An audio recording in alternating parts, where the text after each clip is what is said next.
चलिए बहुत बढ़िया मेरे भाई, यहाँ पर आगे बढ़ा जाए। फेज 13 मेरे भाई यहाँ पर 2025 में ये क्वेश्चन पूछा गया, जरा पढ़िए।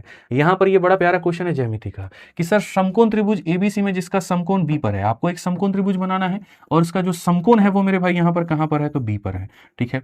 और कहा गया सर डी जो है वो एबी का मध्य बिंदु है। आहा, कितना बढ़िया बात है मेरे भाई, यहाँ पर कहा गया सर डी जो है वो यहाँ पर क्या है, तो एबी का मेरे भाई मध्य बिंदु है, ठीक है। तथा डीई भुजा एसी पर खींचा गया लंब है। अगर हम देखेंगे तो डीई जो है मेरे भाई भुजा एसी पर, ठीक है। D is mid point of D is perpendicular drawn on the side AC. अगर ये ओटीपी दे दो यार, D is perpendicular drawn on the side AC. अगर हम देखें तो डी जो होगा वो मेरे भाई एसी पर एक परपेंडिकुलर होगा, ठीक है। D is the mid point of A B and D is a perpendicular drawn on AC. अगर ए बी का मान 20 है, थोड़ा सा हम लोगों को लग रहा है ना कुछ पॉइंट्स हमें थोड़ा सा समकोण त्रिभुज एबीसी में जिसका समकोण ए बी पर स्थित है, ठीक है। अगर मैं यहाँ लेता हूँ एक बार यहाँ पे ना, ठीक है, अगर मैं ए यहाँ लेता हूँ तो डी जो होगा ए बी का मध्य बिंदु होगा डीई भुजा ए सी, ठीक है, ए सी, तभी तो बात वही पड़ेगी, सही है मेरे भाई।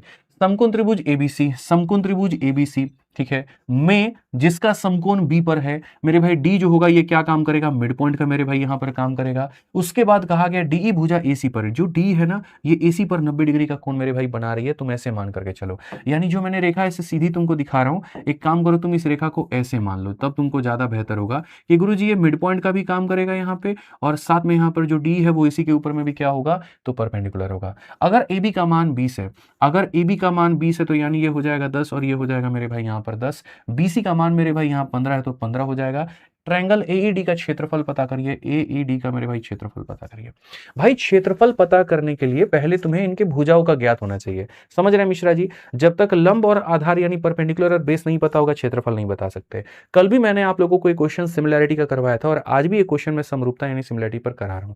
समरूपता का मेरे भाई कहानी क्या होता है कि जब भी दो कोणों में समरूपता या दो त्रिभुजों में समरूपता सिमिलैरिटी लगाते हो तो कम से कम उनके दो कोण बराबर होने चाहिए। अगर मैं यहां पर देखूं तो ये छोटू वाला ट्रायंगल है वो ये वाला हो गया, और जो बड़ा वाला है वो मेरे भाई यहां पर एबीसी हो गया। अगर इन दोनों में आप गौर फरमाएंगे मेरे भाई यहां पर, तो आप यहां पर क्या प्राप्त करेंगे, तो आप यहां पर एक बहुत बड़ी बात बोलेंगे। आप बोलेंगे सर देखिए समझिए मेरी बात को, बड़े वाले ट्रायंगल में एक 90 डिग्री है और छोटे वाले ट्रायंगल में एक 90 डिग्री यहां है। आप मेरी बात को समझ गए सर यहां पे। अब उसके बाद देखिए दोनों में जो एक एंगल है सर यहां पर वो क्या है मेरे भाई, कॉमन है, एक एंगल कॉमन है। यहां पर छोटे वाले में भी एंगल ये यही है और बड़े वाले में भी एंगल यही है। अब बच गया सर इसका तीसरा वाला एंगल और इसका तीसरा वाला एंगल, ये क्या होगा, बराबर। जब मियां और बीबी राजी तो क्या करेगा काजी, उसको भी बराबर होना पड़ेगा, ठीक। अब समरूपता लगाते हैं और समरूपता को लगा करके मेरे भाई यहां पर कहानी देखते हैं। तो इसके 90 के आगे कितना है, तो मेरे भाई यहां पर 10 है, और इसके 90 के आगे कितना है, तो मेरे भाई यहां पर एसी है। वैसे ही मेरे भाई इसमें सिंगल के आगे कितना है, तो मेरे भाई सिंगल के आगे तुम्हारा डी है, और यहां सिंगल के आगे कितना है, तो मेरे भाई यहां 15 है। उसी तरीके से इसके ट्रिपल के आगे बच्चे कितना है, तो ट्रिपल के आगे मेरे भाई ए है, और यहां पर इसके ट्रिपल के आगे कितना है, तो मेरे भाई 20 है। हालांकि एक और मजे की बात बताऊं मेरे भाई, यहां ये 20 है और ये 15 है, तो यहां पर ये कितना होगा, तो ये हमारा 25 होगा। मैं आपको बता दे रहा हूं कैसे, ये 5 का 3 गुना, ये 5 का 4 गुना, तो ये 5 का 5 गुना होगा, यानी इसी का मान कितना होगा, तो 25 होगा। एसी का मान कितना होगा, तो 25 होगा। मैं इन दोनों से रिलेशन लगा करके डी लगा लूंगा, और फिर मेरे भाई पहले और इससे रिलेशन लगा करके मैं ए भी निकाल लूंगा, मैं दोनों निकाल सकता हूं। आप बताओ यहां पर आप सही तरीके से देखोगे मेरे भाई यहां पर, तो देखो कैसे काटोगे। यहां पर बोलोगे सर ये 2/5 है, आज 5 का मान 15 है यानी अपने आप का 3 गुना, तो 2 का 3 गुना 6 होगा, यानी डी का मान कितना होगा, तो 6 होगा। वैसे ही 5 का 4 गुना 20 है, तो 2 का 4 गुना 8 होगा, यानी ए का मान कितना होगा, तो मेरे भाई यहाँ 8 होगा। तो यहां बोलोगे सर अगर ये 10 है तो सर ये 8 का 6 का और 10 का देखो एक ट्रिपलेट बन गया। अगर ये ट्रिपलेट बन गया तो एडी का मेरे भाई यहां पर जो कहीं ना कहीं क्षेत्रफल है वो कितना होगा, half into base into height, यानी सर 8 इंटू 6। तो सीधा सीधा बोलोगे सर ये हमारा कितना आ गया, 24 आ गया। कौन सा ऑप्शन है, तो जो सी है वो करेक्ट आंसर है। कौन सा है, तो सी जो है मेरे भाई यहां पर वो करेक्ट आंसर है। ठीक है भाई, तो चलो नेक्स्ट 18 नंबर सवाल देखो, जो कि तुम्हारा कोऑर्डिनेट ज्योमेट्री का है। कहा गया find the y intercept of इसका वाई इंटरसेप्ट। तो जब भी अगर मानो वाई का इंटरसेप्ट मेरे भाई लगाना है, तो तुम एक काम करो मेरे भाई, देखो जैसे मानो यहां पर ये कोई लाइन है, अब ये वाई पर काटती है, तो जब इसने वाई पर मेरे भाई यहां पर काटा होगा, तो वाई पर मेरे भाई यहां पर काटा होगा, तो उस समय उसका एक्स क्या होगा, 0। तो जब भी वाई इंटरसेप्ट लगाना होगा तो एक्स को 0 करो, अब काट करके देखो कितनी बार में कटेगा, 4 बार में, यानी वाई का इंटरसेप्ट कितना होगा, तो 4 होगा। और x का इंटरसेप्ट निकालना है तो y को 0 कर दो मेरे भाई यहाँ, ठीक है। आ जाओ चलो नेक्स्ट क्वेश्चन यहाँ देखो मेरे भाई, मतलब टाइम स्पीड डिस्टेंस में बोट और स्ट्रीम का क्या कहा गया जरा पढ़ो। कहा गया man can row 30 kilometre up and 55 kilometre down in the same time as he can row 38.5 down and इतना up, find the ratio of the speed of boat. और इतना मेरे भाई एक व्यक्ति को मेरे भाई क्या समय लगता है जरा बताओ। तो आसान भाषा में कहा गया कि भैया देखो एक व्यक्ति को धारा की विपरीत दिशा में 30 किलोमीटर और धारा की दिशा मेरे भाई यहाँ पर इतना जाने में उतना ही समय लगता है जितना मेरे भाई यहाँ पर वो धारा की दिशा में इतना और इतना लगता है ना। और चाल बताइए जो भी है, मतलब ये बताइए। ठीक है, तो मेरे भाई टाइम जो लगा ना वो क्या लगा, तो आपको मैं बताता हूँ। मेरे भाई यहाँ पर 30 किलोमीटर अप जाने में क्या हो गया मेरे भाई, 30 किलोमीटर अप जाने में जो टाइम बराबर क्या होगा, तो डिस्टेंस अपॉन में क्या होगा, तो डिस्टेंस अपॉन में स्पीड होगा। तो 30 अप जाने में ये टाइम लगा होगा। अब 55 डाउन जाने में मेरे भाई क्या लगा होगा, तो 55 अपॉन में क्या लगा होगा, तो x प्लस वाई। और ये वाला जो समय है ये मेरे भाई बराबर है किसके, 38.5 डाउन लगा है आपको, 38.5 मेरे भाई क्या लगा है, तो मेरे भाई डाउन लगा है। और उसके बाद में यहाँ पर क्या लगा है, 37.5 मेरे भाई यहाँ पर अप लगा है, 37.5 का क्या लगा है, अप लगा है। यानी यहाँ पर इतना अप और इतना डाउन जाने में लिया गया समय इतना डाउन और इतना आपके समय के बराबर है। आप यहाँ पर सीधा घटाइए 55 से इसमें से घटाइए मेरे भाई, तो कितना हो जाएगा, 1.5 हो जाएगा 40 यानी 16.5। इसमें से जब आप इसको घटाएंगे तो हो जाएगा 16.5 अपॉन में क्या हो जाएगा, x प्लस वाई मेरे भाई यहाँ पर। और यहाँ पर क्या हो जाएगा, 37.5 में से आप इसको घटाएंगे तो मेरे भाई 7.5 हो जाएगा, ये हो जाएगा x माइनस वाई हो जाएगा। ठीक है, क्वेश्चन में कहा गया ratio of the boat speed to current मेरे भाई, बहुत आसान है आपका यहाँ पर बताना। x प्लस वाई को मेरे भाई वहां ले जाओ। ठीक है, तो ये हो जाएगा मेरे भाई 16.5 और बट्टे में कितना हो जाएगा यहाँ पर 7.5 हो जाएगा। और ये बराबर हो जाएगा x plus y divided by x minus y के। फिर बाद में हम कॉम्पोनेंटो और डिविडेंडो लगा करके x अपॉन वाई भी निकाल लेंगे। दशमलव से दशमलव खत्म, 5 से काटोगे तो मेरे भाई 33 बार में, और 5 से काटोगे तो कितनी बार में मेरे भाई यहाँ पर 15 बार में। फिर यहाँ पर जो है 5 से काटोगे 11 बार में, और 5 से काटोगे मेरे भाई 3 से काटोगे 11 बार में, 3 से काटोगे 5, यानी 11/5 है। यानी ये जो अनुपात है वो कितना है, तो मेरे भाई यहाँ पर सीधा 11/5 हो जाएगा। ये कितना हो जाएगा, 11/5, 15 से 11 बार में, 15 से इतनी बार में। अब x अपॉन वाई का मान मेरे भाई कैसे निकालोगे, तो देखो यहाँ पर। ठीक है, अगर x का मान निकालना है जोड़ करके आधा, 11 5 16 का आधा कितना हो जाएगा 8, और y का मान निकालना है घटा के आधा 6 का आधा कितना 3, 8/3। यहाँ पर कौन सा ऑप्शन है, डी फॉर देवसेना है। तो एकदम सरल भाव में सरल तरीके से हमने आपको ये सवाल बता दिया बिना किसी परेशानी के, बिना किसी दिक्कत के। आइए चलिए 20 नंबर सवाल देखिए। 20 नंबर सवाल मेरे भाई यहाँ पर क्या कहा है जरा पढ़िए बहुत तरीके से, ये भी सीजल से इंस्पायर्ड है। कहा गया two circle are touching internally how many common tangent do have. एकदम हल्का सवाल है कि सर यहाँ पर एक वृत्त है और ये दूसरा वृत्त है, और यदि दोनों एक दूसरे को टच कर रहा है तो कॉमन टेंजेंट कितना होगा, तो कॉमन टेंजेंट का भी कितना होगा, एक ही होगा। ठीक है, आ जाओ चलो नेक्स्ट क्वेश्चन पे देखो क्या कहा गया। और regular right pyramid has a square base with a side of 12, slant height 10 है, तो वॉल्यूम कितना होगा। एकदम हल्का सवाल कि अगर मान लीजिए कोई पिरामिड है जिसका आधार स्क्वायर के फॉर्मेट में है, और वहां से मेरे भाई यहाँ पर जो है हमने बहुत तरीके से मेरे भाई यहाँ पर बनाया कि सर एक समलम पिरामिड का आधार वर्गाकार है, इसकी भुजा की जो लंबाई है, इसकी भुजा की लंबाई कितनी है, तो मेरे भाई 12 है। साथ में इसका जो स्लैंट हाइट हमारे सामने कितना है, तो मेरे भाई यहाँ पर 10 है, तो मेरे भाई वॉल्यूम कितना होगा। कभी भी वॉल्यूम अगर आयतन निकालना है तो 1/3 इंटू मेरे भाई एरिया ऑफ बेस, तो बेस का एरिया कितना होगा, इतना होगा। और साथ में हाइट मेरे भाई, अब ये जो हाइट है ये हाइट कैसे निकालोगे। ठीक है मेरे भाई, पिरामिड को मैं पढ़ा चुका हूँ कई बार, अगर आपने नहीं पढ़ा है तो मुझे लगता है कि आपको पढ़ लेना चाहिए यूट्यूब से। क्षेत्रमिति बहुत बढ़िया से 10-12 घंटे का लेक्चर मैंने डाला है, वहां पर मैंने बताया कि ये वाला हाइट कैसे निकलेगा। तो ये वाला हाइट निकालने का कई सारा तरीका है, आप इसको इसके साथ में ज्वाइंट करो। तो जैसे यहाँ पर ये 90 बनता है मेरे भाई, ये 12 होता है, ये 12 होता है, तो ये 12√2 होता है। ये 12√2 का आधा मेरे भाई यहाँ पर ये देखो, ये पूरा पूरा डायगोनल है 12√2 का। 12√2 का मेरे भाई यहाँ पर ये क्या होगा, आधा 6√2। तो यहाँ पर ये 6√2 है और ये कितना है मेरे भाई 10 है, तो ये हाइट कैसे निकलेगा। तो अगर ये हाइट निकालना है तो हाइट को निकालने के लिए रूट अंडर इसके स्क्वायर में से इसके स्क्वायर को घटाओ, 10 का स्क्वायर कितना, तो 100, और 6 छक 36 दूनी मेरे भाई कितना, तो 72। कितना हो जाएगा 28, 28 का मतलब 4 × 7 यानी 2√7 हो जाएगा। ठीक है, तो जो हाइट हो जाएगा वो हमारा कितना हो जाएगा, तो मेरे भाई इतना हो जाएगा। लेकिन स्लैंट हाइट दिया गया है यहाँ पर, एक सेकंड, स्लैंट हाइट है मेरे भाई, यहाँ रुक जाइए, ये जो है मेरे भाई आपका ना, ये स्लैंट हाइट आपका 10 दिया गया, रुकिए, स्लैंट एज नहीं है, रुक जाइए थोड़ा सा।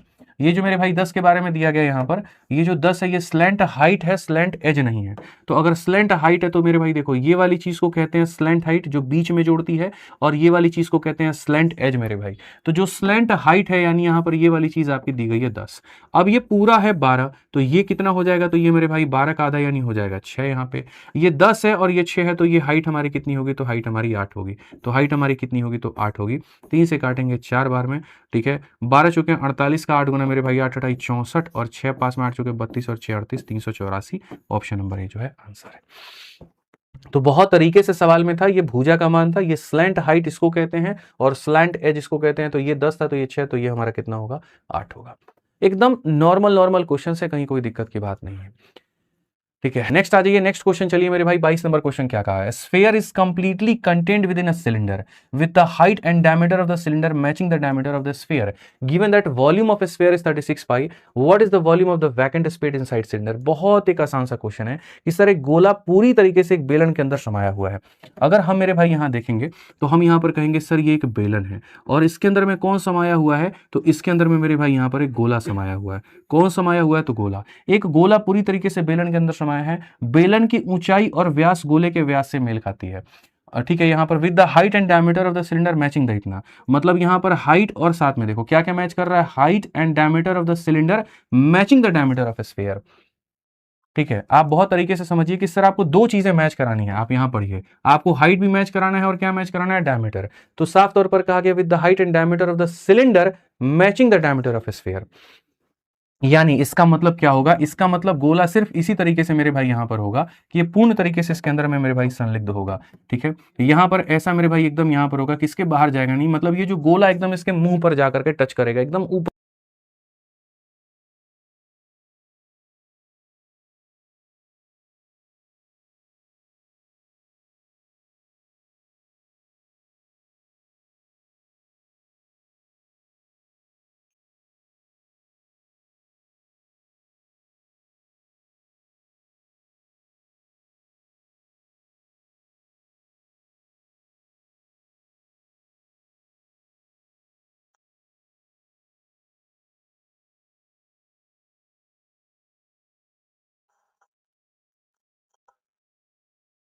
Hello hello hello. ठीक है, अगर हम यहाँ देखें तो मेरे भाई हम यहाँ पर क्या कहेंगे? तो हम यहाँ पर ये कहेंगे कि सर देखो, जैसे ऐसे मान करके चलो कि इसकी जो रेडियस है वो यहाँ पर कितना है? 1 है। एग्जाम्पल के तौर पे बस मैं आपको इतना बता रहा हूँ कि इसकी जो रेडियस है वो कितनी है? 1 है। तो रेडियस 1 है तो मेरे भाई दो चीज है, एक वॉल्यूम ऑफ सिलेंडर मेरे भाई यहाँ पर, और एक हो जाएगा वॉल्यूम ऑफ स्फीयर। ठीक है, क्या हो जाएगा? वॉल्यूम ऑफ स्फीयर मेरे भाई। ठीक है, सिलेंडर का जो आयतन होता है वो होता है पाई आर स्क्वायर एच, और स्फीयर का कितना हो जाएगा? तो मेरे भाई यहाँ पर 4/3 पाई आर क्यू मेरे भाई यहाँ पर। सबसे मजे की मैं आपको बात बताऊं यहाँ पे, इसमें कहीं पर भी रेडियस का कोई रोल ही नहीं होता है, क्योंकि स्फीयर का रेडियस और इसका रेडियस मेरे भाई क्या होगा? बराबर। तो आप देखो आपका पाई जो है वो मेरे भाई पाई से खत्म, आर स्क्वायर से जब आप काटोगे तो मेरे भाई आर बचेगा, और इसका हाइट और इसका देखो यहाँ पर, ये जो हाइट है ना मेरे भाई यहाँ पर, ये जो हाइट है, ये जो हाइट है, ये हाइट हमारा आर और आर 2r के बराबर होता है। तो हाइट की जगह पर हम क्या लिखेंगे? 2r लिखेंगे, और यहाँ पर क्या हो जाएगा? तो 4/3 मेरे भाई यहाँ पर आर हो जाएगा। अगर हम देखते हैं मेरे भाई यहाँ पर तो 1:2 है, यहाँ पर देखेंगे 3, और मेरे भाई कितने का अनुपात होगा? 2 का। यानी पूरे बक्से में अगर मानो 3 यूनिट आता है तो गोले के अंदर खाली 2 यूनिट आएगा, और 1 यूनिट स्पेस क्या होगा? तो खाली होगा। ठीक है, अभी देखना साउंड आ रहा है? ठीक है, तो 1 यूनिट स्पेस क्या होगा मेरे भाई? यहाँ पर खाली होगा। इस बात को समझो। तो मेरे भाई यहाँ पर आप देखो, जैसे अगर हम देखें सिलेंडर में और स्फीयर में, तो रेशियो हमारा 3 का है और कितने का है? 2 का है। यानी अगर आयतन मेरे भाई 3 यूनिट का वॉल्यूम लेता है ना, तो गोला सिर्फ 2 यूनिट का लेता है, यानी खाली कितना रहता है? तो 1 यूनिट। अगर हम बात करें यहाँ पर खाली करने को लेकर के, तो खाली कितना रहेगा? तो खाली मेरे भाई यहाँ पर 1 यूनिट रहेगा। तो अगर हम इस क्वेश्चन में देखते हैं तो कहा गया volume of the sphere is 36 पाई, यानी यहाँ पर ये जो 36 पाई है मेरे भाई यहाँ पर क्या है? तो आयतन का मान, मतलब यहाँ पर गोले का मान है। गोले का मतलब कितने का मान है? तो 2 का मान है। और कहा गया खाली कितना रहेगा? तो 1 रहेगा, यानी सीधा सीधा काटो तो 18 पाई। इतना कुछ करने की आवश्यकता नहीं थी, 1 सेकंड में आप इसको लपेट सकते थे कि 3 भाग में 2 भाग गोला लेता है, यानी 1 भाग क्या रहता है? तो खाली रहता है। आइए चलिए 23 नंबर क्वेश्चन देखिए, बहुत एक सिंपल सा सवाल है, और क्वेश्चन में कहा गया cos 13 में sin 13 को जोड़ा गया, cos 13 में sin 13 को घटाया गया। मेरे भाई यहाँ पर इसका मान क्या होगा? कई बार मेरे भाई हम आपको ऐसा क्वेश्चन करा चुके हैं, cos plus sin cos minus sin की वैल्यू हमारी कितनी होगी? कई बार यहाँ पे। ठीक है, बहुत एक आसान है, आइडेंटिटी के बेस के ऊपर में है। तो ये सवाल मैं आपको देता हूँ मेरे भाई, यहाँ पर आप इसको ट्राई करिएगा, और इसका जो आंसर है वो मेरे भाई यहाँ पर किस में दीजिएगा? तो इसका जो आंसर है वो मेरे भाई यहाँ पर कमेंट बॉक्स में दीजिएगा। इसका जो आंसर है वो किस में दीजिएगा? कमेंट बॉक्स में। आइए चलिए नेक्स्ट क्वेश्चन देखिए मेरे भाई, यहाँ पर ये वाला जो सवाल है ये कितना प्यारा सवाल है, और यहाँ पर मेरे भाई जो है बहुत बढ़िया तरीके से आप इसको बना सकते हैं। ये कई बार पूछा गया नंबर सिस्टम के रिमाइंडर में, और क्या कहा गया ज़रा देखो। कहा गया मेरे भाई यहाँ पर कि if the polynomial this and this leave the same remainder when divided by इतना फाइंड द रिमाइंडर। मेरे भाई यहाँ पर यदि हमारे सामने एक ये बहुपद है और ये बहुपद है और इसको विभाजित करने पर समान शेषफल देते हैं, तो अगर आप इससे मेरे भाई विभाजित करोगे तो इसका मान क्या करोगे? तो सबसे पहले आप जिससे विभाजित करते हो उसको 0 बनाओगे। तो अगर आप मेरे भाई यहाँ पर x - 2 से विभाजित कर रहे हो तो x - 2 को मेरे भाई 0 बनाओ। तो x - 2 को 0 बनाओ तो x की वैल्यू कितनी आ जाएगी? 2 आ जाएगी। अब x की वैल्यू अगर मान लीजिए हम यहाँ पर 2 लेंगे तो हम उसके बाद क्या करेंगे? तो x की वैल्यू अगर हम 2 लेंगे तो बस यहाँ पर भी 2 रखिए और वहाँ पर भी 2 रखिए और क्या करिए? बराबर। क्यों? क्योंकि जैसे इससे विभाजित करने पर समान शेषफल प्राप्त होता है। क्या होता है मेरे भाई? समान शेषफल प्राप्त होता है। ठीक है? तो समान शेषफल प्राप्त होता है तो जिससे भाग करने पर आ रहा है समान शेषफल तो 2 रखो। अब 2 का मान यहाँ रखो। 2 का क्यूब 8 × 2 कितना हो जाएगा मेरे भाई? 16 हो जाएगा भाई यहाँ पे। उसके बाद में अगर आप देखोगे 2 का स्क्वायर 4 × +1 कितना हो जाएगा मेरे भाई? यहाँ पर 4 हो जाएगा। 2 का 3 गुना कितना? 6 और माइनस कितना हो जाएगा? 5 हो जाएगा। बराबर है मेरे भाई। 2 का क्यूब ये कितना है? 8 है प्लस हमारे सामने कितना है? 4 है माइनस हमारे सामने 4 है प्लस कितना है? a है। अगर हम यहाँ पर देखते हैं तो मेरे भाई हम यहाँ पर क्या कहेंगे? तो हम यहाँ बोलेंगे सर 16 और 6 22 में से 5 गया। तो मेरे भाई 22 में से 5 गया तो आपका कितना हो जाएगा बताइए?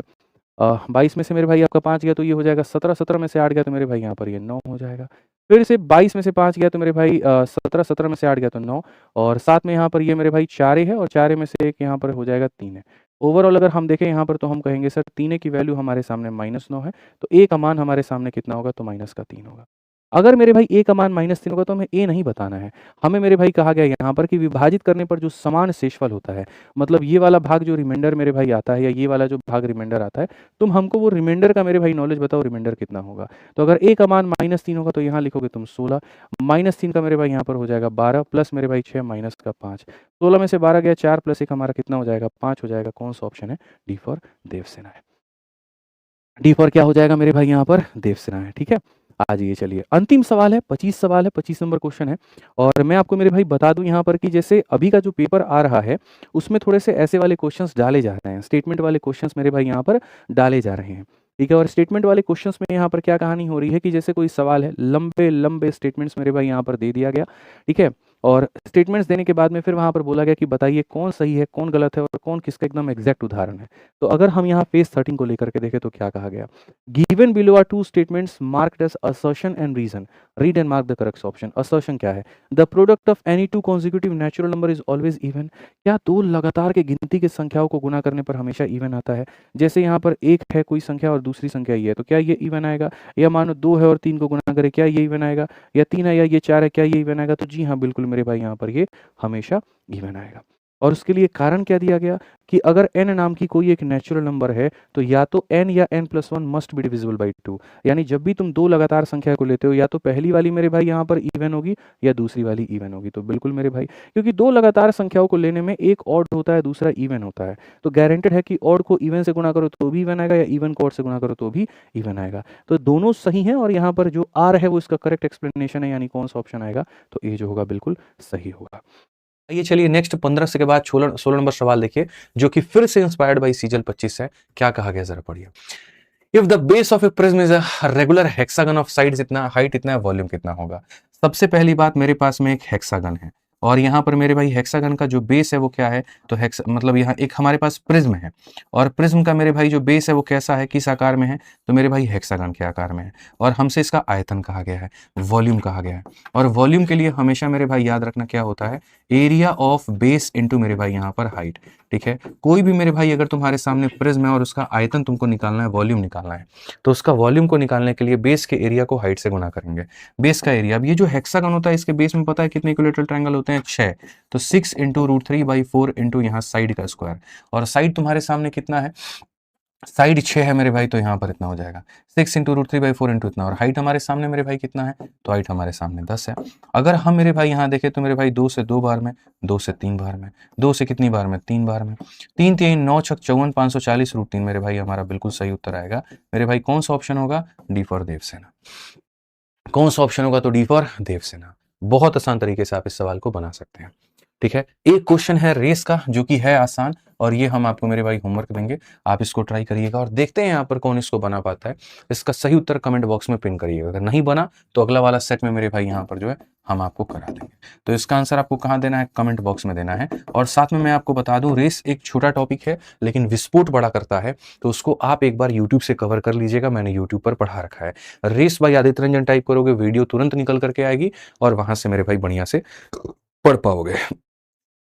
साथ में मैं आपको मेरे भाई यहां पर बता दूं, ठीक है, जिस तरीके से वीओडी बैच जो है वो गणित को सीखने के लिए सबसे जबरदस्त बैच है, तो वैसे ही रिवाइज करने के लिए अगर सबसे बड़ी कोई चीज है या सबसे बड़ा कोई ब्रह्मास्त्र है तो वो मेरे भाई आपकी अपनी फॉर्मूला बुक है। पूरे भारत में किताबों की कैटेगरी में सबसे ज्यादा अगर बच्चों ने कोई किताब मंगाई है तो फ्लिपकार्ट और अमेजन के रेटिंग और उसके रिव्यूज कहते हैं कि ये वही वो किताब है। 1.5 लाख से ज्यादा अगर किसी पुस्तक पर रेटिंग है तो वो फॉर्मूला बुक है। और ये रेटिंग और ये प्यार इसी वजह से है क्योंकि इसके कंटेंट में वैसा दम है। तो फॉर्मूला बुक का 3rd एडिशन आ चुका है जो कि इंग्लिश में अलग है और हिंदी में अलग है। यदि आप मेरे भाई इसका रिविजन करना चाहते हैं, मतलब पूरे गणित को समेटना चाहते हैं, कम समय के अंदर में रिवाइज करना चाहते हैं, तो आप फॉर्मूला बुक को मंगा करके आप यहां से रिवीजन कर सकते हैं। ठीक है, इससे बेस्ट कोई बुक नहीं है गणित के रिवीजन के लिए, चाहे आप किसी भी एग्जाम की तैयारी क्यों ना करते हो। ठीक है, तो अगर गणित को शॉर्ट में रिवाइज करना है तो ये बुक आपके पास में होनी जरूरी है। अभी अगर पेपर है, डिलीवरी में ज्यादा समय दिखा रहा, किसी दोस्तों का लेकर के रिवाइज कर लो, लेकिन कर लेना। आ जाओ, चलो एक छोटा सा क्वेश्चन है अलजेब्रा का, जहां अलजेब्रा के हम आपको 4 फॉर्मूले कराते हैं, a cube plus b cube plus c cube minus 3 ABC के ऊपर में। उसी 4 फॉर्मूले में से एक आपका ये वाला फॉर्मूला है। ठीक है, इसका फॉर्मूला भी आपको फॉर्मूला बुक में दिया गया है। एक्स का मान इतना, वाई का मान इतना, जेड का मान इतना। तो मेरे भाई इसका जो वैल्यू आएगा ना, मैं आपको बता दूं सर, इसका जो वैल्यू निकल करके आएगा ये हमारा हो जाएगा मेरे भाई 9bd²। अब बोलोगे सर ये कहां से निकल कर आया, फॉर्मूला बुक पढ़ लेना, उसमें दिया गया है। जब मेरे भाई ये एपी में होते हैं, जब ये किस में होते हैं, एपी में, तो इसकी value 9 into b into d का स्क्वायर होता है। 9bd² का मतलब मेरे भाई यहाँ क्या होता है, 9 हो गया। बी का मतलब हो गया बीच वाला पद, यानी ये वाला पद यहाँ पर 111। और डी का मतलब हो गया डिफरेंस। डिफरेंस कितने का है, 1 का है, तो इतना हो जाएगा। 9 इंटू 111 कितना हो जाएगा, 999 हो जाएगा। कौन सा ऑप्शन है, ए है। ऐसे भी देख लेते, 9 का मल्टीपल सिर्फ एक ही ऑप्शन था, ए था, वही आंसर होता। इतना वक्त जाया नहीं करना होता है। आ जाओ, चलो त्रिकोणमिति के सीपीयू का सवाल है। क्या कहा गया, 4 इंटू साइन स्क्वायर हमारा इसके बराबर में है, तो ये बता दो। ऐसे वाले सवालों में कभी भी तुम्हें पहले ट्रायंगल बना करके, ट्रिपलेट निकाल करके, तब उसके बाद में प्रोसीड करना होता है। अभी ट्रिग्नोमेट्री चैंपियंस बैच में पढ़ा रहा हूं तो उसमें मैंने ये बात भी सिखाया है। आप इस सवाल में देखेंगे तो यहाँ कहा गया 4 साइन स्क्वायर थीटा, तो मेरे भाई यहाँ पर 4 साइन स्क्वायर हो गया मेरे भाई, कोई दिक्कत नहीं है। यहाँ पर साइन स्क्वायर, यहाँ पर कॉस स्क्वायर, ये तो मेरे भाई गलत हो गया ना। तो आप एक काम करो, साइन स्क्वायर की जगह पर आपको पता है कि हम क्या ले सकते हैं, कॉस स्क्वायर। साइन स्क्वायर क्या होता है, 1 माइनस कॉस स्क्वायर होता है। ठीक है, तो मेरे भाई यहाँ पर हम करेंगे 4। ठीक है, 1 minus cos square, A square minus B square क्या होता है, ए स्क्वायर माइनस बी स्क्वायर, ए माइनस बी इंटू ए प्लस बी होता है। और यहाँ पर क्या हो जाएगा, 3 इंटू 1 प्लस मेरे भाई कॉस हो जाएगा। ये वाली चीज तुम्हारी यहाँ से मेरे भाई खत्म हो जाएगी। ठीक है, तो यहाँ पर क्या हो जाएगा, 1 माइनस कॉस की वैल्यू मेरे भाई 3/4 हो जाएगा। अगर हम देखेंगे तो यहाँ 1 माइनस 3/4 जो होगा ये कॉस के बराबर, तो मेरे भाई 1/4 जो आ जाएगा वो किसके बराबर हो जाएगा, कॉस थीटा के। कॉस थीटा का मान अगर 1/4 है, फटाक देना यहाँ पर तुरंत जो है वो ट्रायंगल बनाओ। ट्रायंगल बना करके ये कहो कि भैया यहाँ थीटा है, ये बेस और ये हाइपोटेनस है, ये बेस और यहाँ पर ये हाइपोटेनस है। परपेंडिकुलर क्या होगा, इसके स्क्वायर में इसके स्क्वायर को घटा दो, यानी 15 हो जाएगा। अब क्वेश्चन में तुमसे यहाँ पर क्या कहा गया, जरा वो देखो। क्वेश्चन में कहा गया रूट अंदर 15 इंटू टेन थीटा, यानी परपेंडिकुलर अपॉन बेस, यानी मेरे भाई इतना। ठीक है, प्लस मेरे भाई यहाँ पर 4 बटे क्या हो जाएगा, 4 बटे root 15 into sine theta. Sine का मतलब क्या होगा, परपेंडिकुलर अपॉन हाइपोटेनस, यानी 15 बटे मेरे भाई यहाँ 4, और प्लस 2 इंटू सेक थीटा, यानी हाइपोटेनस अपॉन मेरे भाई कितना हो जाएगा, बेस हो जाएगा। लॉलीपॉप सारे के सारे क्वेश्चन है मेरे भाई यहाँ पर, ये आप देख सकते हैं। तो आप बोलेंगे रूट 15 15 15 हो गया, प्लस 1 हो गया, प्लस 8 हो गया, और 16 8 मेरे भाई कितना हो गया, 24 हो गया। ऑप्शन नंबर ए जो है करेक्ट आंसर है। जो फेज 13 का यहाँ पर जो है क्वेश्चन नंबर 20 मेरे भाई क्या कहा गया, पढ़िए। एक ट्रायंगल एबीसी है जिसके कोऑर्डिनेट ए का अलग है, बी का अलग है, सी का अलग है, और सी जो है कहीं पर भी मेरे भाई y बराबर x के लाइन पर करता है, इसकी कोई महत्व इज्जत नहीं है। सेंट्रॉइड का मान यहाँ इतना दिया गया है, तो मेरे भाई बता दो सी का मान कितना होगा। मैं मेरे भाई बताता हूं, तुम यहाँ पर a का x वाला पॉइंट मेरे भाई, b का तुम यहाँ पर x वाला पॉइंट, और तुम c का x वाला पॉइंट, तीनों को जोड़ करके मेरे भाई यहाँ पर डिवाइड बाई 3 कर दो ना, तो ये जो तुम्हारे सामने ये सेंट्रॉइड का मेरे भाई x वाला पॉइंट है, ये उसके बराबर आ जाएगा। ऐसे ही यहाँ पर क्या होगा, देखो मेरे भाई यहाँ पर a का x वाला पॉइंट, b का x वाला पॉइंट और c का x वाला पॉइंट, तीनों को जोड़कर डिवाइड बाई 3 कर दो, तो सेंट्रॉइड का मेरे भाई यहाँ पर जो होगा, जो सेंट्रॉइड का x वाला पॉइंट है वो आ जाएगा। ऐसे ही मेरे भाई यहाँ पर a का y वाला कोऑर्डिनेट, b का y वाला कोऑर्डिनेट और c का y वाला कोऑर्डिनेट डिवाइड बाई 3 कर दो, तो सेंट्रॉइड का y वाला कोऑर्डिनेट आ जाएगा। अगर तुम यहाँ देखोगे तो मेरे भाई यहाँ पर ए का जो कोऑर्डिनेट है वो कितना है, 0 है। ए का एक्स कितना है, 0 है। बी का एक्स कितना है मेरे भाई, इतना है। और सी का एक्स तुमको नहीं पता है। डिवाइड बाई कितना कर दोगे, 3, तो बराबर हो जाएगा इतने के। ऐसे ही मेरे भाई यहाँ पर ए का वाई कितना है, इतना है। बी का वाई कितना है, इतना है। सी का वाई किसी को नहीं पता, डिवाइड बाई क्या कर दोगे, 3 कर दोगे, तो ये तुम्हारा इतना हो जाएगा। 3 इंटू 3 9, 9 में से 6 गया तो एक्स का मान मेरे भाई यहाँ पर 3 आ जाएगा। और 5 इंटू 3 वाई का मान कितना आ जाएगा, 15 आ जाएगा। यानी एक्स और वाई कितना होगा, 3 और 15। ऑप्शन नंबर ए जो होगा करेक्ट आंसर होगा। समझ में आ गया, कोई दिक्कत की बात यहाँ? ठीक है, तो बहुत आसान था। तीनों के x को जोड़ के डिवाइड बाई 3 कर दो तो यहाँ सेंट्रॉइड का x आ जाता है। तीनों के y को जोड़ के डिवाइड बाई 3 कर दो तो यहाँ सेंट्रॉइड का y आ जाता है। बना पाओगे। ठीक है, एक यहाँ पर अब 21 नंबर इस क्वेश्चन को देखो। ये क्वेश्चन थोड़ा ठीक है, बस यहाँ छोटी सी पॉइंट जाननी है और लोग यही नहीं जानते हैं तो पेपर में नहीं सॉल्व करके आते हैं। आपके सामने कहा गया quadrilateral ABCD is inscribed in a circle. अगर हम यहाँ पर बात करें तो एक मेरे भाई यहाँ वृत्त है, ठीक है। एक चतुर्भुज एबीसीडी एक वृत्त के चारों ओर अंकित है। एक मेरे भाई यहाँ पर ये वृत्त हमारा बना हुआ और इसके चारों ओर कहीं ना कहीं कौन अंकित है, तो इसके चारों ओर, या फिर ऐसे कह लीजिए कि एक मेरे भाई कहीं ना कहीं क्या ऐसा एक चतुर्भुज है, एक कहीं ना कहीं कोई मेरा चतुर्भुज है। और इस चतुर्भुज के मेरे भाई यहाँ पर जो है कहीं ना कहीं अंदर एक कौन है, तो मेरे भाई इसके अंदर में एक हमारा वृत्त भी बैठा है। कौन बैठा है मेरे भाई यहाँ पर, एक वृत्त जो है यहाँ पर वो भी बैठा है। तो कहा गया अ quadrilateral is inscribed around a circle. Circle के बाहर में क्वाड्रिलेटरल है, या फिर एक चतुर्भुज एक वृत्त के चारों ओर अंकित है। एक चतुर्भुज एक वृत्त के चारों ओर अंकित है।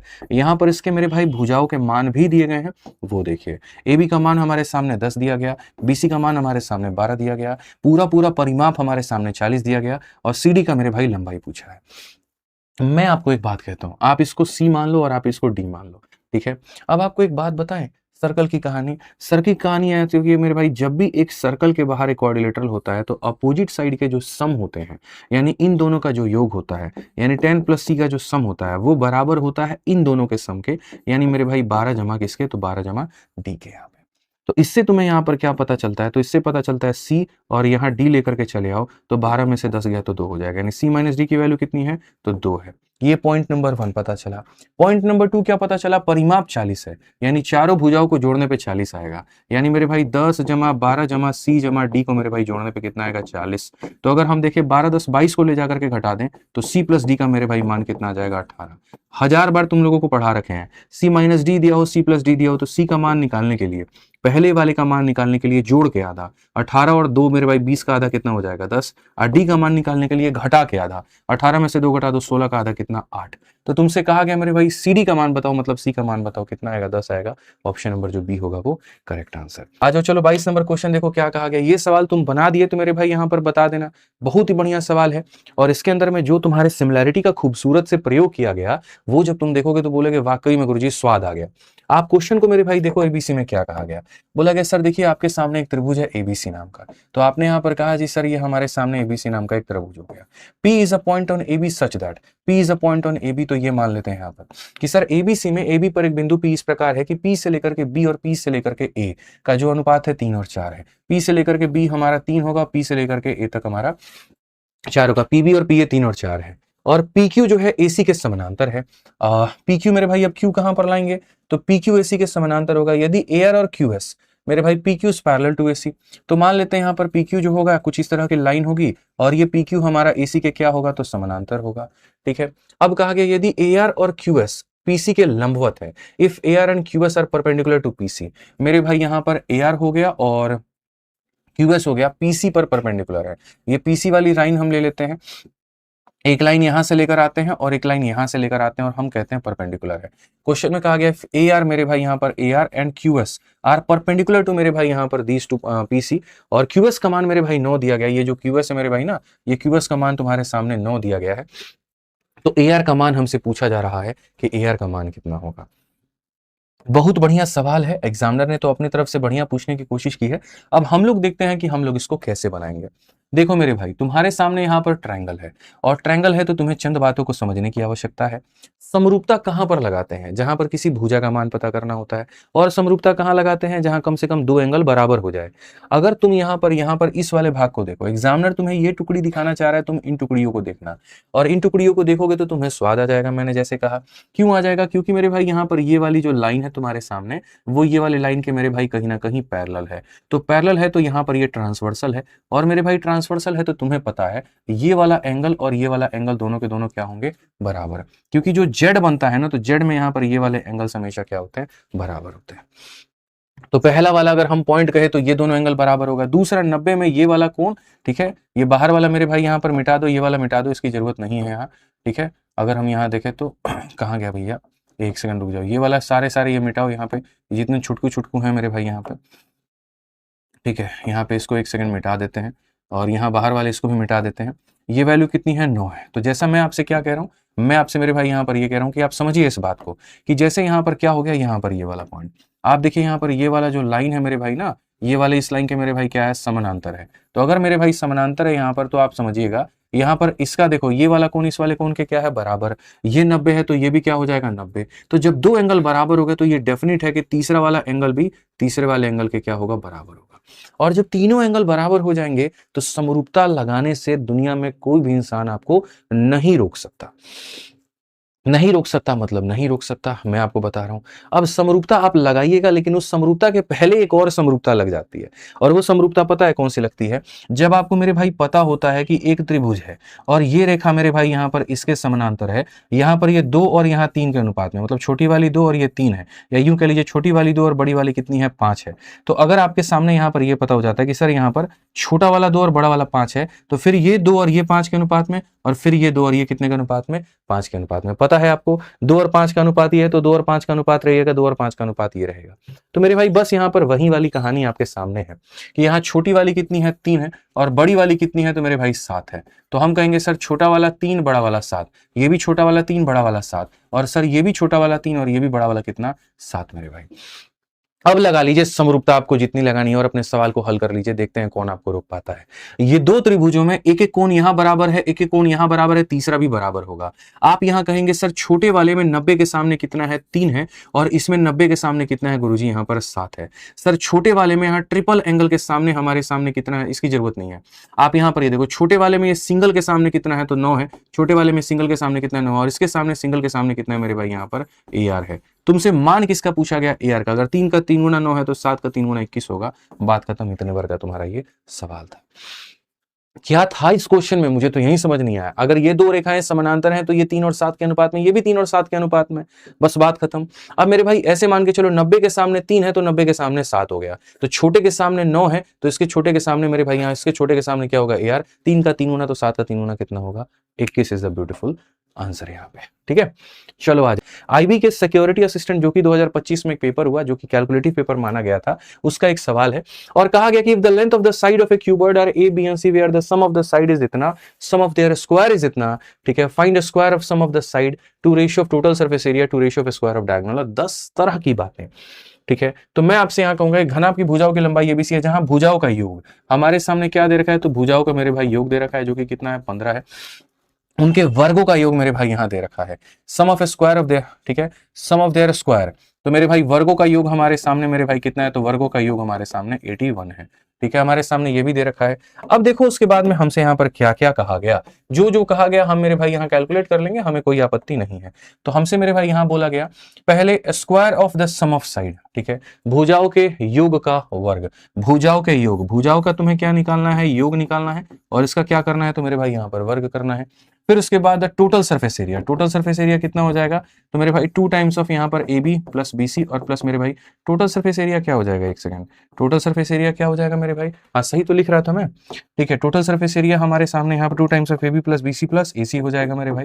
और हमसे कहा गया था स्क्वायर ऑफ डायगोनल, डायगोनल मेरे भाई यहाँ क्या होता है, A square plus B square plus C square, ठीक है। तो डायगोनल हमारा क्या होता है, यहाँ पर हो जाएगा A square plus B square plus C square, ये डायगोनल होता है, लेकिन कहा गया इसका स्क्वायर करना है, तो स्क्वायर से ये रूट जो होगा वो खत्म हो जाएगा, यानी खाली यहाँ पर आएगा A square plus B square plus C square, यानी यहाँ पर क्या आ जाएगा मेरे भाई, हमसे यहाँ पर इसका मान पूछा गया है। कुछ चीजें ऑप्शन में क्वेश्चन में पहले ही दी गई हैं, जैसे इसका मान 81 दिया गया है, तो अगर तुम देखोगे तो इसका मान कितना दिया गया, तो 81 दिया गया, तो ये तुम भर सकते हो, लेकिन इनके बारे में चर्चा नहीं है। हालांकि इसके बारे में भी चर्चा है, 15 है, तो 15 का स्क्वायर कितना हो जाएगा, 200 मेरे भाई 25 हो जाएगा, ये भी तुम्हारे सामने दिया गया, ठीक है। अब उसके बाद में यहाँ पर क्या कहा गया है जरा यहाँ पर वो देखो मेरे भाई। ठीक, काफी सारे लोग जो हैं ऑप्शन नंबर सी बता रहे हैं। मैं मेरे भाई सच बताऊं तो मैं क्वेश्चन को यहीं से सॉल्व कर सकता हूं, मैं बिना यहाँ पर इस भाग को निकाले, लेकिन मैं ऐसा नहीं करूंगा, मैं बकायदा तुम्हें बताऊंगा और बाद में उसके बाद में यहाँ पर जो है मैं तुम्हें विदाउट बीच वाले को निकाले भी सॉल्व करके बताऊंगा।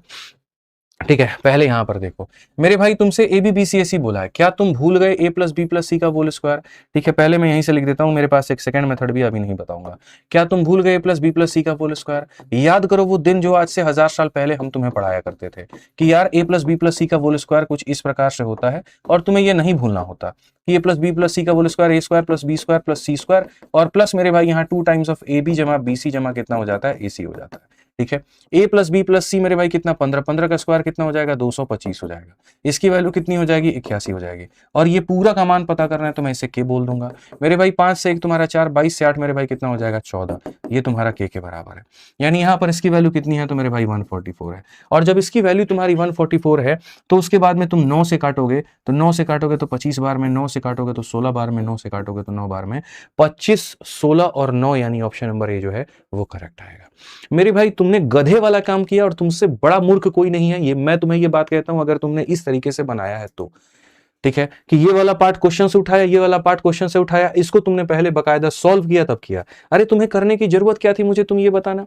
मैं कहता हूं भैंस चराओ, यहां कोई भी, यहां कुछ भी वैल्यू आती क्या फर्क पड़ता तुमको, कुछ भी वैल्यू होती तुम्हें नहीं आता। तुम्हें क्वेश्चन में इसका मान दिया गया था, तुम्हें क्वेश्चन में इसका, खाली इन दोनों का रेशियो देखो, देखो भाई एक बार खाली इन दोनों का तुम रेशियो देखो। यहाँ पे तुम अगर 9 से काटते इसको 25 बार में और 9 से काटते इसको 9 बार में, तो मेरे भाई पहले और अंतिम के में जो अनुपात और गठबंधन बनता वो 25 और 9 का बनता। क्या इसमें 25-9 का गठबंधन है? नहीं। क्या इसमें है? तो नहीं। क्या इसमें है? तो नहीं। तो इसमें है तो यही आंसर, बीच में कुछ भी होता क्या फर्क पड़ता हमको बताना। यही गलतियां तुम पेपर में करता, फिर बोलते हो कि मेरा सिलेक्शन का ही नहीं हो रहा है। सिलेक्शन वाले अप्रोच नहीं है तुम्हारे पास में, तुम्हारा नजर खाली क्वेश्चन पर है, ऑप्शन पर है ही नहीं। शादी के समय जितनी नजर दुल्हन पर उसके सहेलियों पर होता है ना, काश पेपर में उतना नजर तुम्हारा क्वेश्चन और ऑप्शन पर होता तो क्या ही बात रह जाती, समझ लो। यहां कैसे समझाएं तुमको, ध्यान रखो ना, इसकी क्या जरूरत है तुम्हें, जरूरत ही नहीं है। इन्हीं दोनों का मेरे भाई खाली अनुपात लेते। आ जाओ चलो 24 नंबर क्वेश्चन देखो मेरे भाई, यहां पर क्या कहा गया, पढ़ो जरा। अगला सवाल यहां पर क्या है, advance material research laboratories manufacturing a thin cylindrical shell with an outer radius of 21 centimetre and inner radius of 19 centimetre and a height of मेरे भाई यहां पर 25 centimetre. Find the ratio of the volume of material used to the total curve surface area of the shell. बहुत लंबा चौड़ा अंग्रेजी भाषण झाप करके यहां दिया हुआ है, कोई दिक्कत की बात नहीं है, फिर भी सिक्योरिटी असिस्टेंट का सवाल है, इज्जत इसको हम लोग देंगे और बकायदा हम लोग मेरे भाई इसको हम लोग यहाँ बनाएंगे और समझेंगे क्या ही है मेरे भाई। यहाँ पर कहा गया, जरा पढ़िए। एक आधुनिक सामग्री अनुसंधान प्रयोगशाला, बाप रे कितना बड़ा नाम है ये। 21 सेंटीमीटर की बाहरी त्रिज्या, ठीक है, यहाँ पर 19 सेंटीमीटर की आंतरिक त्रिज्या, 25 सेंटीमीटर की ऊंचाई वाला एक पतला बेलनकार खोल बना रहा है। इन सिलिंड्रिकल शेल, यानी कुछ सिलिंड्रिकल शेल जो बन रहा है वो कुछ इस तरीका मेरे भाई, यहाँ पर ये जो शेल है वो बन रहा है, ऐसा कोई थिन सिलिंड्रिकल शेल बन रहा होगा। ठीक है, जिसमें मेरे भाई यहाँ पर अंदर वाले की त्रिज्या 19 है, बाहर वाले की त्रिज्या 21 है। अंदर वाले की त्रिज्या कितनी है भैया 19 है, और बाहर वाले की जो त्रिज्या है वो 21 है, और जो ऊंचाई है तुम्हारे सामने वो कितनी है तो 25 है। ठीक है, find the ratio of volume of material used to the curve surface area of the shell. बहुत बढ़िया। ठीक है, अब यहां पर यह कहा गया कि जितना मटेरियल तुमको इसको बनाने में लगा है उसका मेरे भाई यहां पर वॉल्यूम, यानी कहीं ना कहीं वॉल्यूम का अनुपात लेना है total curve surface area of shell मेरे भाई यहां पर, including both inner and outer surface. बहुत बढ़िया है, यानी कहीं ना कहीं हमको जो वॉल्यूम है उसका कंपेयर करना है कर्व सरफेस एरिया के साथ में। जो वॉल्यूम आता है शेल का वो किसके बराबर आता है, तो pi into r square minus r square into h. अगर आपने हमसे क्षेत्रमिति पढ़ी है तो आप ये जानते होंगे। और जो वक्र पृष्ठ क्षेत्रफल लेना है वो अंदर वाले भाग का भी लेना है यहाँ पर और बाहर वाले भाग का। अंदर वाले भाग का वक्र पृष्ठ क्षेत्रफल 2 पाई आर एच होगा, अब बाहर वाले का 2 पाई कैपिटल आर एच होगा। तो अगर हम 2 पाई एच कॉमन ले लेते मेरे भाई, यहाँ पर 2 पाई एच कॉमन ले लेते हैं, तो यहाँ पर अगर हम 2 पाई और यहाँ पर एच कॉमन ले लेते हैं तो ये हो जाएगा आर प्लस आर हो जाएगा। ठीक है, आपको खाली इसका मेरे भाई यहाँ पर अनुपात ही तो लेना है, तो पाई से तुम्हारा पाई खत्म, एच से तुम्हारा एच खत्म। चलो रेडियस की बात करते हैं। R square minus r square का मतलब एक बार घटा दो एक बार जोड़ दो, तो 25 देखो यहाँ 21 में से 19 को घटा दो तो 2 आ गया, 21 में 19 को जोड़ दो मेरे भाई यहाँ 40 आ गया। ठीक है, उसके बाद अगर हम बात करते हैं 2 इंटू आर प्लस आर, 21 19 कितना हो जाएगा मेरे भाई 40 हो जाएगा। क्या ही बात रहा यहाँ पर, ये तो 80 और 80 का मेरे भाई अनुपात 1 और 1 का बन गया, मतलब कोई यहाँ पर जो है वो ज्यादा खास बात रही नहीं। तो बी फॉर बड़की बहू जो आएगा वो मेरे भाई क्या होगा, बिल्कुल सही उत्तर होगा यहाँ पे। ठीक है, आ जाओ, चलो अंतिम सवाल जो है वो तुम्हारी तालिका का क्वेश्चन है और कहा गया the following table shows the classification of 100 student based on the marks obtained by them in maths and science in examination. Maths और साइंस में यहाँ पर जो है उनके बारे में जिक्र है कि 80 से ऊपर लाने वाले गणित में इतने, साइंस में इतने, 60 से ऊपर लाने वाले इतने, 40 से लाने वाले इतने, 20 से लाने वाले इतने, 0 से लाने वाले इतने, और ये कहीं ना कहीं उनका एक एवरेज है। ठीक है, क्वेश्चन में कहा गया find the number of student scoring less than 40% marks in aggregate. ठीक है, ये बड़ा बढ़िया मेरे भाई यहाँ पर सवाल है कि क्वेश्चन में तुमसे यहाँ पर क्या कहा गया, हिंदी में पढ़ो, कुल योग के रूप में 40% से कम अंक प्राप्त करने वाले विद्यार्थियों की संख्या। मेरे भाई यहाँ पर 40% से अंक प्राप्त करने वाले विद्यार्थियों की संख्या, जल्दी बताइए मेरे भाई यहाँ पर। एकदम आसान क्वेश्चन है भाई, देखो यहाँ पे इतना लंबा चौड़ा ये बात कहा गया ना, आप जरा समझना मेरे भाई, आपको किस तरह के बच्चे चाहिए आप समझिए। 40% से कम, और यहां पर अगर आप देखोगे तो 40 एंड एवव वाले बच्चे कितने हैं, ज्यादा। ठीक है, यानी 40 या 40 से ज्यादा लाने वाले बच्चे कितने हैं, 78%। ठीक है, तो अगर मैं यहां पर यह बात करूं कि 100 बच्चे थे और उसमें से 78 बच्चे ऐसे हैं जो ज्यादा नंबर लेकर आए हैं, तो यानी 22 बच्चे ही ऐसे थे जो 40 से कम लेकर के आए। बस बात खत्म, इतना ही सवाल था। समझ में आ गया? तो इसमें यहां पर कोई बात थी? कोई बात नहीं थी। तो यहां पर आपका हो जाता है हमारी तरफ से पूरा पूरा बहुत तरीके से एक पहला प्रैक्टिस सेट खत्म। ठीक है, इसी के साथ मेरे भाई यहाँ जो भी हमारे चैंपियंस है, जो अगले साल की तैयारी करना चाहते हैं और गणित हम ही से करना चाहते हैं, वो हमारे साथ में चैंपियंस बैच अभी नया आया है, वो आराम से उसके साथ में जुड़ करके आरजी विक्रमजीत एप्लीकेशन पर ये अवेलेबल है, मौजूद है। उसके साथ ये नया बैच में एडमिशन लेकर के पढ़ाई करके वो आगे जुड़ सकते हैं। तो मेरे भाई आपको सबसे पहले तो ये बताना है कि कैसा लगा ये प्रैक्टिस सेट। क्या आप सवालों के लेवल को और ऊपर चाहते हो, मॉडरेट चाहते हो या कम चाहते हो, वो मुझे एक बार बता दो। ठीक है, बाकी ऐसे ही हम और बढ़िया बढ़िया क्वेश्चंस आपको कराते रहेंगे और यकीन मानिए 250 से ऊपर बढ़िया सेलेक्टिव क्वेश्चन, क्वालिटी क्वेश्चन गणित का, क्वालिटी सॉल्यूशंस के साथ हम आपको यूट्यूब पर कराएंगे आने वाले 10 से 12 दिनों के अंदर में, जिससे आपके गणित के अंदर में एक बेहतर सुधार देखने को मिलेगा। आज के लिए इतना ही है। ध्यान रखिए, खुश रहिए, मस्त रहिए, आबाद रहिए। बहुत बहुत धन्यवाद। जय हिंद। वीडियो कैसी लगी कमेंट बॉक्स में जरूर बताइए। Thank you.